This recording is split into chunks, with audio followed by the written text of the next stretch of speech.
43 days away from the 2024 presidential and parliamentary elections. Hashtag Stop Galamsey now still on. Hello, good afternoon, and welcome to the Midday News.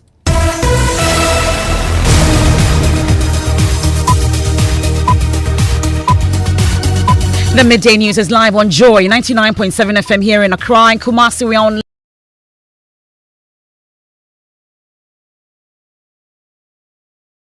A1 Radio in Bolgatanga. We're on X Spaces, we're on Facebook. The Midday News is supported by Petrol Soul Platinum Energy, energizing dreams. This afternoon, Ghana's security chiefs locked up in a meeting over intel that terrorists fighting in Burkina Faso may be using the northern part of Ghana as a logistical and medical base to sustain their insurgency.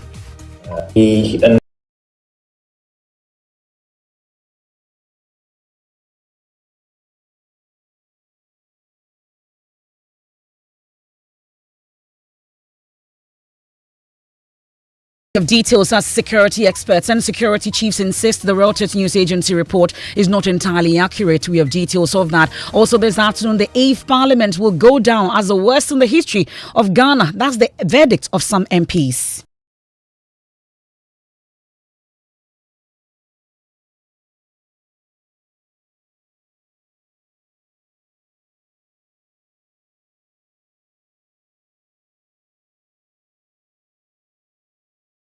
Speaker disagrees, asserting that the 8th Parliament strengthens Ghana's democracy. We should encourage it. We must know that this country.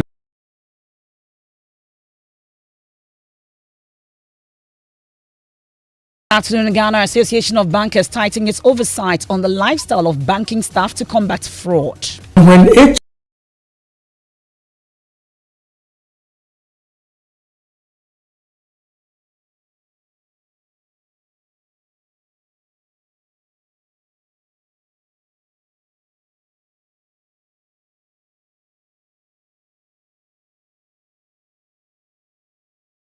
Joy Sports Invitational Tournament makes a grand return this weekend as 28 corporate bodies clash for glory.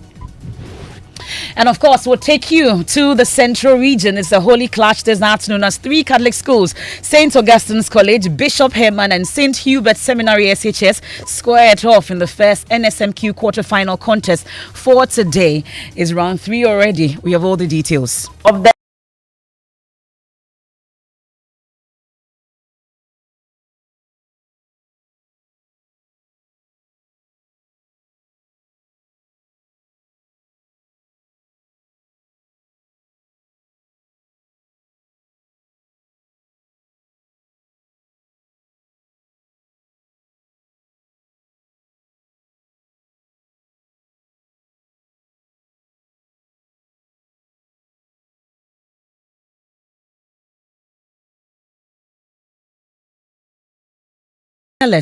And credible journalism. This afternoon, Ghana's security chiefs are locked up in a meeting over intel that terrorists fighting in Burkina Faso may be using the northern part of Ghana as a logistical and medical base to sustain their insurgency. Well, that's according to the Reuters news agency. Well, the news outlet in a report says its sources, which include Ghanaian security officials and regional diplomats, said Ghanaian authorities appear to be mostly turning a blind eye to the insurgents crossing over from neighboring Burkina Faso to stock up on food, fuel, and even explosive, as well as getting injured fighters treated in hospitals. Maxwell Agbaba of our security desk joins me in studio on this. So, Maxwell, we're learning that Ghana security chiefs are currently locked up in the meeting. We'll talk more about it. Yeah. But Reuters says it spoke to Ghana's ambassador to Burkina Faso on the matter. What did he say? Well, we are told Ghana's ambassador to Burkina Faso, Boniface Gambila Dabila, told Reuters that the militants were taking advantage of porous borders and saw Ghana as, quote, a safe haven, but denied suggestions that the authorities had a de facto struck a non-aggression pact with the jihadists. He said Ghana was working with Burkina Faso to, quote, flush them out.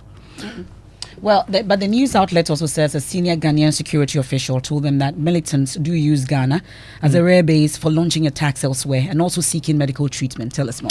Yes, Reuters says that a senior Ghanaian security official told them that militants do use Ghana as a rare base for launching attacks elsewhere and also seeking medical treatment.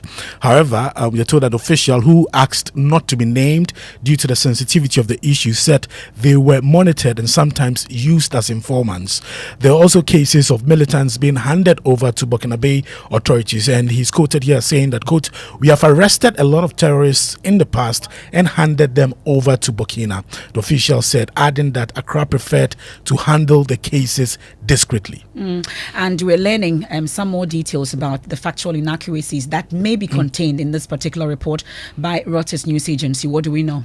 Exactly. So in August 2024, our sources at the National Security Ministry tells us that the National Security Ministry actually responded to a report by the Netherlands Institute of International Relations, their report which contained aspect of the report that Reuters also filed. And in that statement, the National Security Ministry said specifically on the assertion that terrorists are using Ghana as a transit point to Burkina Faso. It said the assertion that Ghana serves as a haven and supply line for Jenim, which is one of the terrorist group, is a serious oversimplification. While the country faces security challenges, it is inaccurate to portray it as a passive accomplice to militant activities. Ghana security forces are actively engaged in counter-terrorism effort, and the claim of a tacit understanding with Jenim is unfounded and harmful. Now the response continues to say that such allegations undermine the significant investments made by the government to protect its citizens and contribute to regional security. Additionally, it is essential to differentiate between the government and the operational realities faced by security forces on the ground. While it is understandable that security personnel may express concerns about the potential consequences of disrupting certain activities, this does not equate to a deliberate government policy of appeasement. It continues to say that Ghana remains committed to combating terrorism and transnational crime, and the security forces operate within the parameters of the law and government policy. To conflict the operational challenges faced by security personnel with a broader government strategy is misleading and harmful to the country's reputation. So this is the direct response to that aspect of the report that talked about Ghana allowing its northern borders to be used as a transit point. But did not reflect in the final report put out by the Reuters news agency? No, it did not. Now, in the conclusion of that same response, it said that the characterizations of Ghana as a mild authoritarian country and a state in tacit alliance with extremist groups are misleading. While acknowledging the complexities and challenges faced by the country, the evidence presented does not support the assertion of a systemic decline in democratic governance or the government's complicity in facilitating extremist activities. Ghana's commitment to democratic principles and its efforts to counter security threats remain evident despite the complexities of the operating environment. It is imperative to adopt a balanced perspective that acknowledges both the challenges and the progress made. It ends by saying, by avoiding overgeneralizations and sensationalism, a more accurate and informative analysis can be achieved. Okay, so we're yet to hear an official response from government on this. You've been working the lines and we are told you're locked up in a meeting, so we are following that closely. As and when they give us an official response, we will bring that to you. But this particular development, we've been hearing from some security experts on this matter. Let me bring in the former Deputy Foreign Affairs Minister and co-founder and former Executive Director of the West African Network for Peace Building, Mr. Emmanuel Bombande. We are grateful for your time here on the Midday News. So you've advised caution in interpreting this particular report. What specific concerns do you have about its reliability? Thank you so much, and good afternoon. These are basically to re-emphasize that nobody is underestimating the complexity of the security situation across West Africa. But we must always put what is happening in the context that is updated. Now, my first concerns are related to the fact that the Cleandel Institute, which is a Netherlands-based research institute in peace and security, did a report in July. Basically, the report wanted to highlight that in Ghana's election year, there were certain risks. We do not have the time for me to summarize the highlights. But the report is concluding that it is critical that donors and implementers become accurately aware of the risk Ghana is facing. Now, keep in mind that we must be dispassionate in understanding that some of these institutions are doing their research to frame policy for their governments and regional multilateral institutions. And what you see happening is that we sometimes are overwhelmed by this report when we negate our own internal efforts.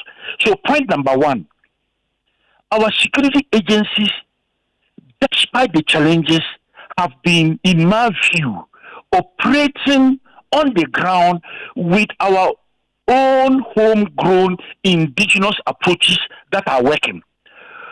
One of them, for example, is if you see something, say something. Now, many people outside Africa do not understand, and so they are forcing a narrative to try to make, if you would call it, sense of why is it that Ghana up to now has not been attacked by terrorism despite all the attacks in the region.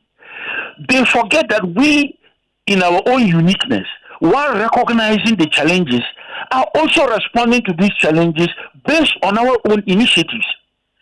And so you take that report, which basically was entitled Ghana, a Beacon of Democracy, then they profile the risk, they make conclusions, which is not for us, but for advising what I would call decision making outside our own borders, and make those conclusions. Secondly, when they make reference to our ambassador in Burkina Faso, he gave an interview in August, and he was cautioning as an advisory that Ghanaians traveling to Burkina Faso should use approved routes in order that their safety can be protected.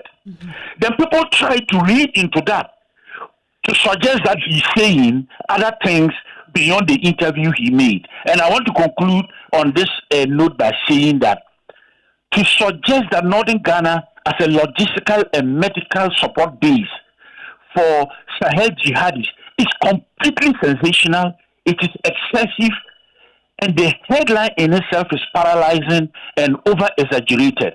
So my advice is that we must continue to support our security agencies to be solidly on the ground by being partners with our civil society, with our communities, so that the family approach that is putting the emphasis in our human relationships and civic security, friendship, and relationships will now be able to create an environment in which people cannot infiltrate. Okay. And that, for me, is very, very important. We are grateful for your time. That's Emmanuel Bombande. He's a co-founder and former executive director of the West African Network for Peace Building. There, he's also the former deputy foreign affairs minister there, joining us here on the Midday News. We're still following that security chiefs meeting, as and when we get anything, we'll bring that to you. There's also more of this on myjoyonline.com. Now, Ghana's 8th Parliament will be remembered for its historic milestones, including the election of an opposition member as Speaker and the implementation of a private members bill. However, it's also gained a reputation as the most intolerant, divisive and confrontational parliament in the Fourth Republic. Critics argue that instead of leveraging its nearly equal numbers to advance Ghanaian interests, it has often prioritized partisan agenda on the parliamentary floor. The second Deputy Speaker of Parliament, Joseph Osei-Wusu, feels ashamed to be part of the 8th Parliament. You've wasted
Tesla Osuekufo is also who is also the Minister for Communications, agrees. I can't say I'm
Joy 99.7 FM, also on Love 99.5 FM in Kumasi. We are myjoyonline.com, live in all 16 regions. The Midday News is supported by Petrosol Platinum Energy, energizing dreams. We return from the break. We have sports. It's a holy clash this afternoon, and it does appear that the bishop is not seeing top. The Saints are leading. We have details of that after the break.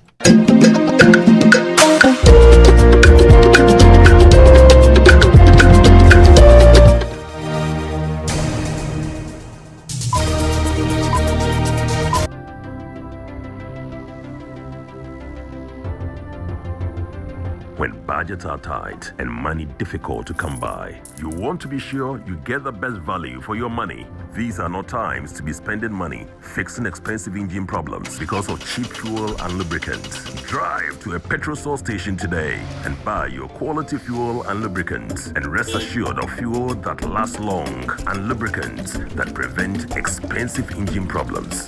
Hear the sound.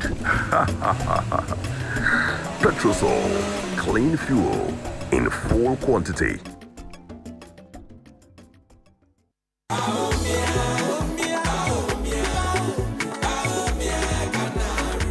Efia, I've been thinking. Have you noticed the changes in our community? Kojo, things are really different now. The MPP has really made a difference. Exactly. Free SHS, healthcare, new factories. It's like a whole new Ghana.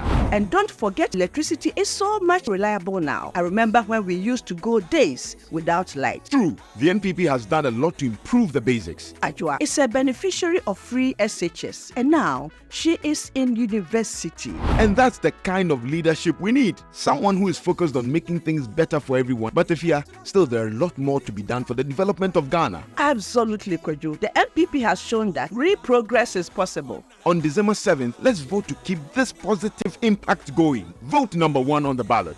Vote NPP for a better and prosperous Ghana.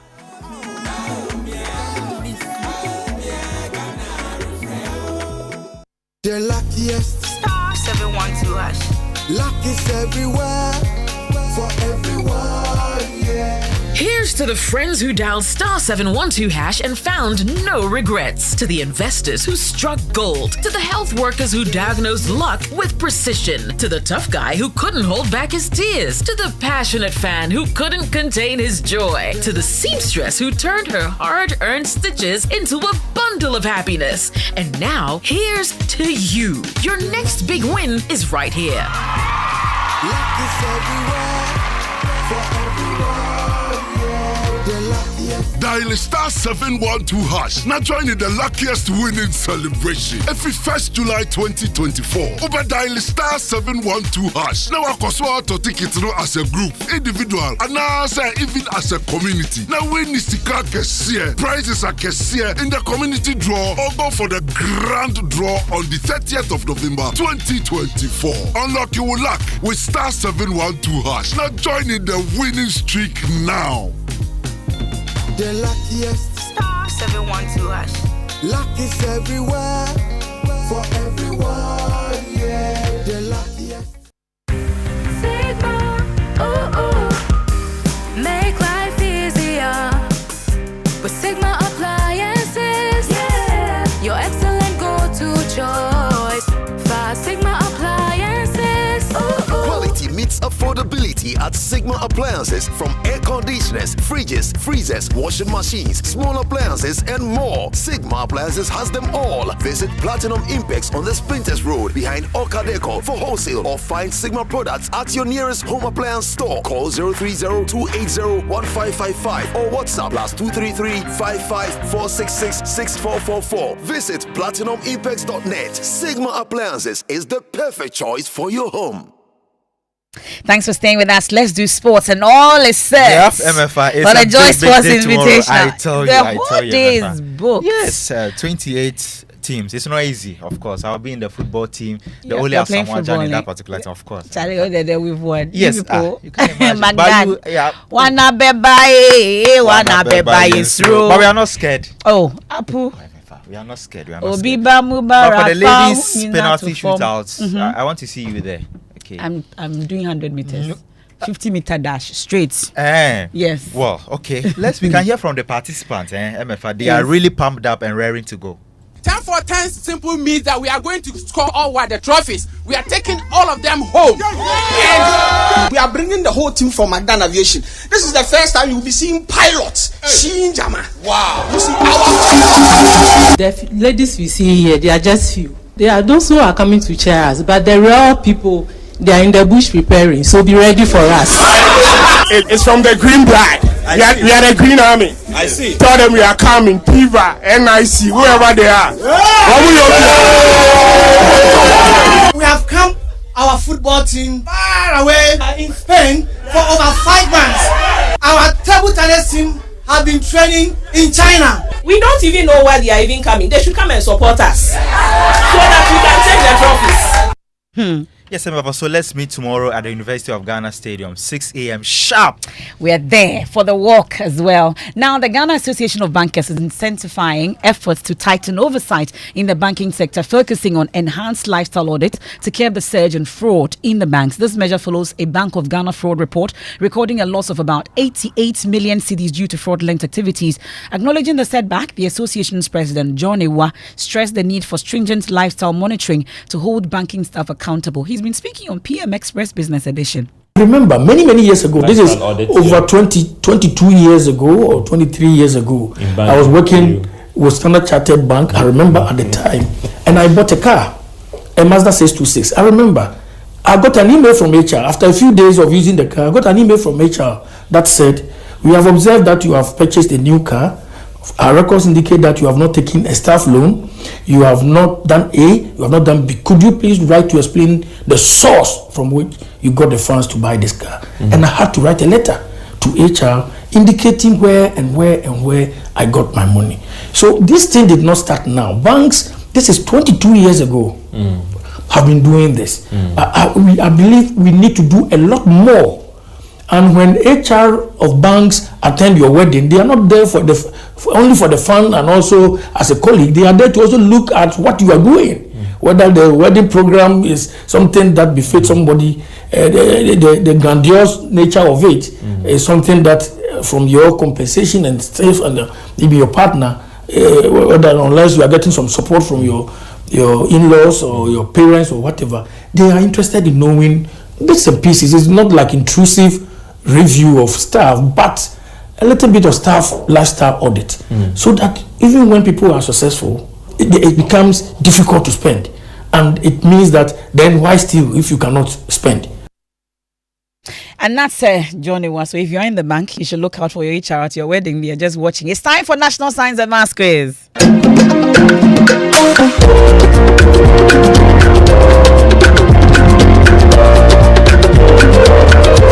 We are in the dying embers of that particular competition between St. Hubert, St. Augustine's, and Bishop Herman. What's happening? The Bishop don't sit double. The Bishop is not. No. They're not sit up. No, St. Augustine's College. Kojo Young since St. Augustine's College. Nathaniel Atos. No, let me give our listeners some privileged info. So today when we're in the meeting, Kojo actually said he's preparing to get on social media. So you wait. No, but they've won. They've won. No, they've won their contest. At the end of round 4, St. Augustine's College had 53 points. And then St. Hubert Seminary SHS had 39 points. And then Bishop Herman College had 29 points. St. Augustine's College has won, right? Yes. Yeah, so they've qualified for the semi-finals. But I remember 5 years ago. Yes. Something happened. Well, let's pray it doesn't happen again. let's just pray it doesn't happen again. Yeah. The last minute. 5 to go. Yeah. So you can't say they've won. But they're in the lead. I'm just looking at but the numbers haven't won. Here, the figures here. Bishop Herman can pull a surprise. Oh, well. Let's see. Be careful. Let's see. Be careful. Let's see how it goes. Oh, Charlie Bobo. Oh, Bobo. No, okay, he's okay. Another thing people are talking about is Lupita. Lupita Jongo. She's been drinking okra. Soup. And I'm quite surprised because I eat akple and fetridech every day. It's not news. Yes, Lupita Jongo. Okay. And people have been commenting actually, and they've been talking about it. Someone actually said something that surprised me. Zoe Wekame says, I'm gonna say it. West African food looks gross. And I'm like, what? Viola Davis wants to try it though. At least Visit Volta is gone Hollywood. You know? Let's get out of here. But tomorrow, Joy Sports Invitational. Akple eating competition. Yeah. I've been training in the gym. I've been in the gym since last night. I didn't sleep yesterday. I feel the pains all over my body. But tomorrow you're going to see the results on the field. That's it for the midday news. There's more when you log on to myjoyonline.com. Living Word with Pastor Mensotable. Taking Bold Steps, episode 10 is up next. I am Emefa Apawu. Let's meet at the Joy Sports Invitational tomorrow.